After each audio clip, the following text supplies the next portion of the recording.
Next, source information rate.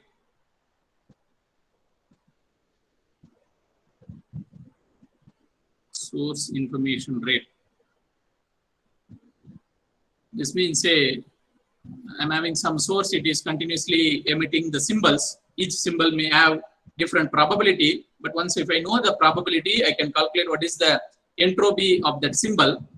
Once if I know the entropy, what is the overall data rate, information rate from the source. The overall information rate from the source depends on symbol rate. This small rs is indicating the symbol rate, at what rate the symbols are coming. That means per second how many symbols are coming out of the source.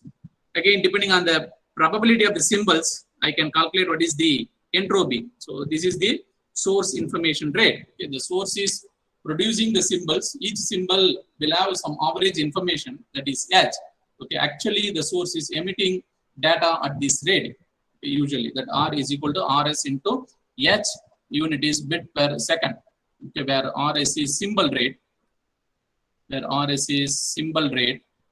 then h is the average information in each symbol. Average information in each symbol. Average information in each symbol. So once we know rs and then h, then directly you can get the data rate from the source. Okay. So now, for a given system, say some system is there, it is continuously emitting the symbols. Okay.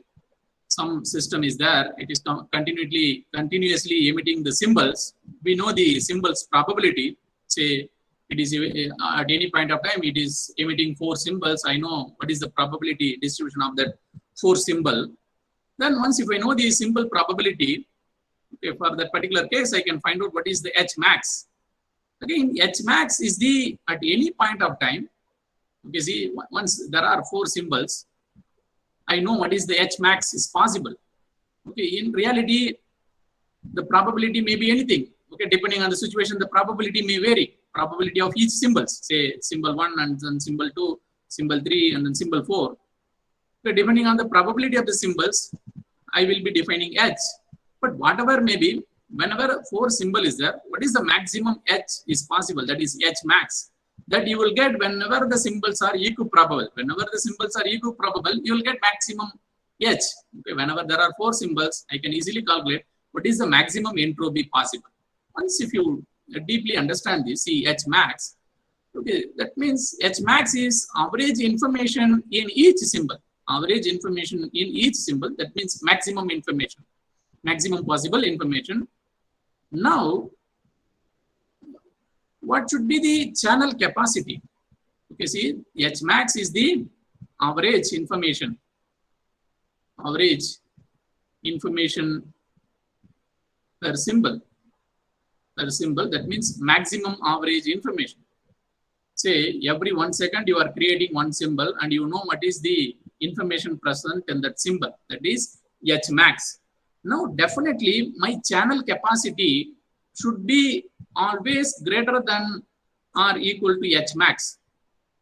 Okay, see, my source is continuously emitting the symbols, and also I know what is the information present in that symbol, and also I know what is the maximum information. If you want to conveniently transmit this information over the channel capacity must be always greater than or equal to h max. Okay, you have to design a channel in such a way the channel capacity is greater than h max, or otherwise you cannot send the information reliably over the channel. This C is indicating the channel capacity.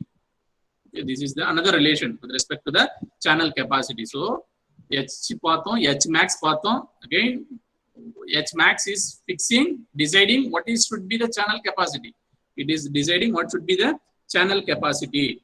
Okay, the channel capacity must be always greater than or is equal to h max. Now, using this, you can define efficiency of the channel. See, now I am not going to define efficiency of the coding. See, I am in the channel. So now what is the efficiency of the channel? How efficiently it is carrying the information. Okay, that I can calculate using this formula. I have this much amount of capacity. What is the information present? What is the actual information present? Okay, that will give the efficiency of the channel. This is the channel efficiency. Okay, how effectively you are utilizing the channel. Okay, that is H max divided by C into 100%. H max divided by C into 100% is the channel efficiency.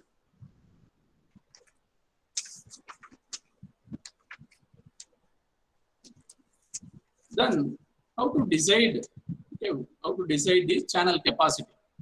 What is channel capacity?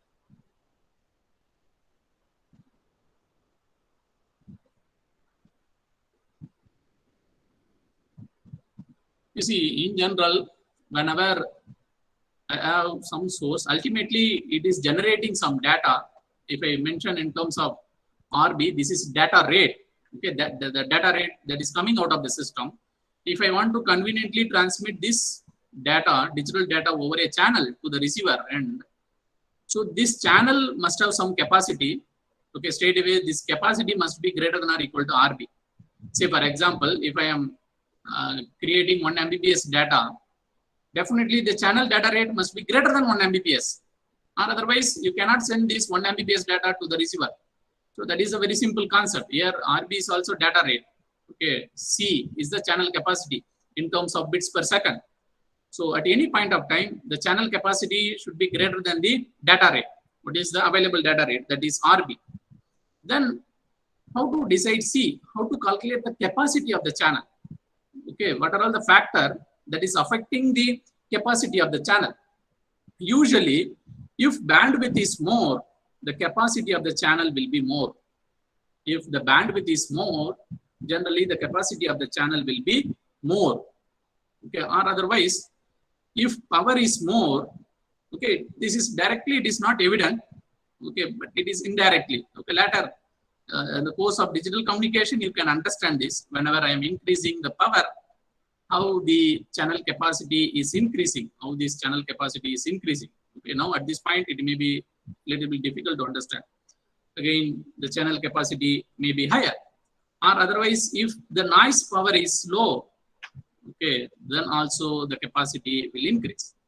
Capacity of the channel will increase. That means noise is low means there is no interference. Very easily it will carry the signal without any disturbance. So capacity will increase. Again, in digital communication, we will see whenever these parameters are get disturbed, how the capacity is really getting affected.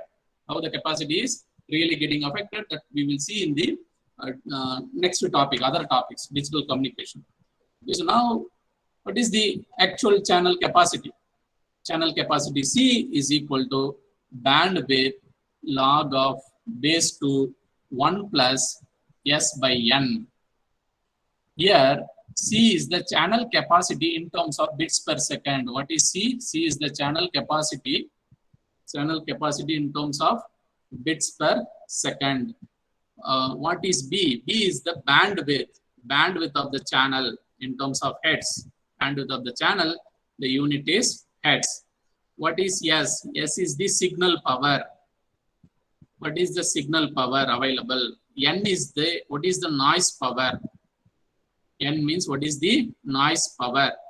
Yesterday I have defined what is the noise power. In general, we will consider white noise. Okay, at the channel, we will consider the effect of white noise. Okay, in the last class itself, we have seen what is the noise power of the white noise. That is noise spectral density, that is N0 multiplied divided by the available bandwidth. Already you know what is your operating bandwidth. You know the power spectral density. Again, N0 means K times T into B. Okay, now you know the bandwidth. Once if you are given with operating temperature, you can calculate what is K, then you know what is noise power. And signal power also will be given. Then mostly in the problem, they will be giving S by N directly. Again, they will give S by N in such a way, say, they will give S by N like 31. Purposely they will give. Why? Because 31 plus 1 is 32. Easily you can write in terms of 2 power 5, then 5 will come here. Easily you can solve. Mostly in such a way, they will give the S by N.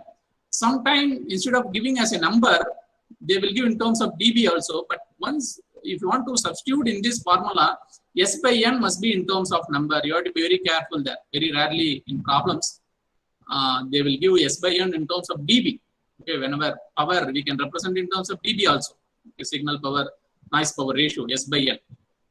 Okay, if it is given in terms of number, directly you can substitute, or otherwise you have to convert from dB to ordinary number. So finally the channel capacity is equal to B log base to 1 plus S by n. So if the noise is getting increased, channel capacity will decrease. Again, if the bandwidth is increasing, bandwidth of the channel is high, then it can support more amount of data rate.